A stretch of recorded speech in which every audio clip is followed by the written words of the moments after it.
Exercice 3 en vidéo, donc on lance un dé parfaitement équilibré à 24 faces numérotées de 1 à 24. On note A l'événement, le nombre obtenu est pair, et B l'événement, le nombre obtenu est un multiple de 3. Pourquoi sommes-nous dans une situation d'équiprobabilité? Donc ça veut dire pourquoi chaque face a la même probabilité de sortir. C'est parce que le dé est parfaitement équilibré, donc parce que le dé est équilibré. Donc ça, comme le dé est équilibré, chaque face a la même probabilité d'être obtenue.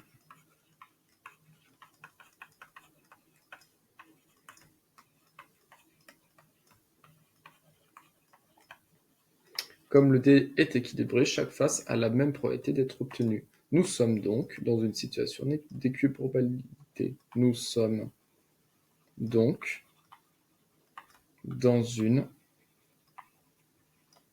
situation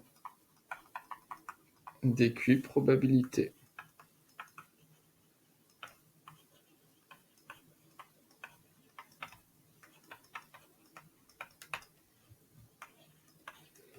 Question 2. On veut décrire l'événement A. Donc attention, décrire l'événement, c'est là, c'est pas décrire par une phrase. Donc c'est juste que contient A. A est l'événement, le nombre obtenu est pair. Donc A, c'est-à-dire de quoi il est constitué. Donc A est constitué de l'ensemble. Donc le nombre pair, les faces paires, il y a la face 2, la face 4, 6, la face 8, la face 10, 12, 14, 16, la face 18, la phase 20, la phase 22 et la phase 24. Donc là, on a décrit l'événement A. Donc décrire l'événement A et décrire l'événement B. Donc B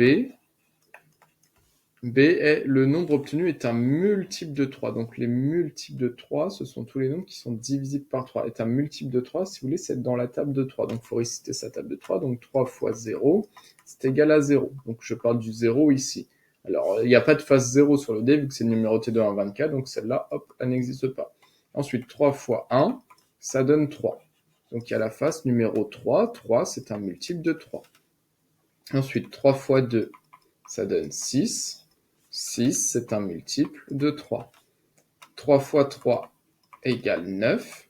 9, c'est un multiple de 3. Ensuite, 3 fois 4, 12. 12, c'est un multiple de 3. 3 fois 5, 15. 15 est un multiple de 3. 3 fois 6, 18. 18 est un multiple de 3. Ensuite, 3 fois 7, 21, qui est un multiple de 3. Et 3 fois 8, 24. Donc là, on a déterminé tous les multiples de 3 que l'on peut obtenir en lançant un dé en 24 faces. Et ensuite, on vous demande de déterminer P de A. Donc attention, P de A, c'est la probabilité de l'événement A. Donc P de A, probabilité de l'événement, quelle est la probabilité qu'on obtienne un nombre pair? Donc on compte le nombre de faces paires, il y en a 1, 2, 3, 4, 5, 6, 7, 8, 9, 10, 11, 12. Donc on a 12 faces paires sur les 24. Et pourquoi on peut écrire cela? Car le dé est équilibré. Donc la probabilité de l'événement, on a 12 chances sur 24. On va écrire la fraction sous forme réductible. 12, c'est pareil que 12 fois 1. 24, vous savez, c'est 12 fois 2. Donc, hop, hop, il reste 1 demi. Donc, la probabilité de l'événement A est égale à 1 demi, qui, on peut aussi écrire, c'est égal à 0,5. Et la probabilité de l'événement B, donc la probabilité d'obtenir un multiple de 3, il y en a 1, 2, 3, 4, 5, 6, 7, 8. Donc, on a 8 faces sur les 24.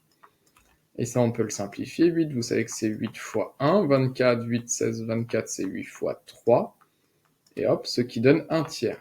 Et un tiers, on s'arrête là. Un tiers n'est pas un nombre décimal, on n'écrit pas que c'est égal à 0,33, c'est pas vrai. Un tiers, c'est égal à 0,33333333333 jusqu'à l'infini. Donc on s'arrête ici, stop. La probabilité vaut un tiers.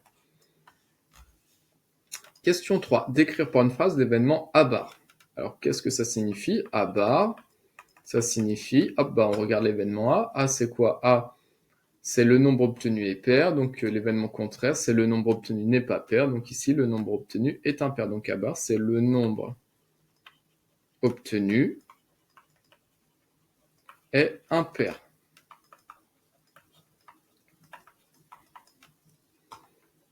Et on te demande sa probabilité. Donc attention, si on veut la probabilité de A bar. Donc ici, probabilité de A bar. Là, on a 3 méthodes. Vous en choisissez une que vous voulez. Alors, première méthode, P de A bar. Nous, on sait que P de A, ça vaut 1,5. Donc on écrit que P de A bar, ça vaut également 1,5, car vous savez que P de A plus P de A bar, c'est donc égal à 1,5 plus 1,5. Les deux fractions ont le même dénominateur, 1 plus 1, 2. 2 divisé par 2, ça donne 1. Deuxième façon, P de A bar, on écrit que c'est égal à 1 moins la probabilité de l'événement A, ce qui donne à 1 moins 1,5. 1, on le met sous la forme d'une fraction. 1, c'est pareil que 1 divisé par 1. Et pour soustraire deux fractions, il faut les mettre au même dénominateur. Donc on effectue x2 au dénominateur, x2 au numérateur. Donc ça donne 2 sur 2 moins 1 demi. Hop, les deux fractions le même dénominateur qui est 2. On effectue 2 moins 1 et on trouve bien 1 demi. Donc ça, c'est la deuxième méthode. Et la troisième méthode, c'est de compter. Le nombre obtenu est impair, donc on compte les nombres impairs.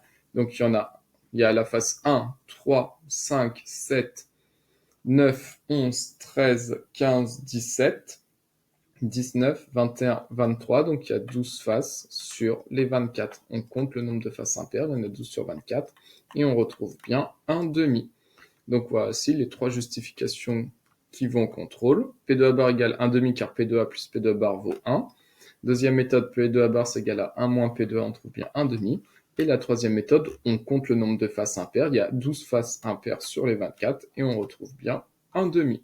Donc là, j'ai présenté les trois méthodes possibles pour cette question. On passe à la question 4, décrire par une phrase l'événement A intersection B. Alors, qu'est-ce que ça signifie l'intersection? Ça s'interprète A intersection B. Donc ça, c'est dire que le nombre obtenu est pair. Donc S, là, c'est le verbe être. Attention, est pair. Et le symbole intersection, dans les exercices, ça s'écrit EET. Donc c'est dire que le nombre obtenu est pair et c'est un multiple de 3. Et il est un multiple de 3. Donc le nombre obtenu est pair et il est un multiple de 3. Le nombre obtenu est pair et il est un multiple de 3. Et ensuite, on vous demande la probabilité. Donc, on veut la probabilité de A intersection B. Et là, il va falloir compter. Donc, je vais écrire toutes les issues et on va compter combien sont pairs et multiples de 3. Donc, 1, 2, 3, 4. Je vais mettre la vidéo en pause, je reviens. Donc, nous, on veut que le nombre soit pair et qu'il soit un multiple de 3 à la fois. Donc, c'est-à-dire qu'il doit être les deux à la fois. Il doit être et pair et multiple de 3. Donc, je vais déjà surligner tous les nombres pairs.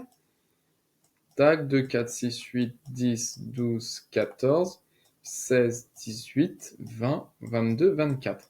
Donc le nombre doit être pair et il doit aussi être un multiple de 3. Donc les multiples de 3, on l'a vu 3 fois 1, 3, 3 fois 2, 6, 3 fois 3, 9, 3 fois 4, 12, 3 fois 5, 15, 3 fois 6, 18, 3 fois 7, 21 et 3 fois 8, 24. Donc nous, on veut qu'il soit et pair et multiple de 3, donc combien il y a de phases possibles? Donc il y a la phase 6, 6 c'est un nombre pair et qui est un multiple de 3, il y a la phase 12 qui est un nombre pair et est un multiple de 3, il y a la phase 18 qui est un nombre pair et qui est un multiple de 3, et il y a la phase 24 qui est pair et est un multiple de 3.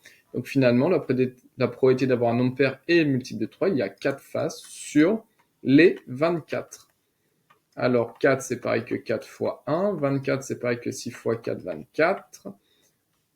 Tac, tac, et donc la probabilité vaut 1 sixième. Et on ne peut pas simplifier plus, 1 sixième ce n'est pas un nombre décimal.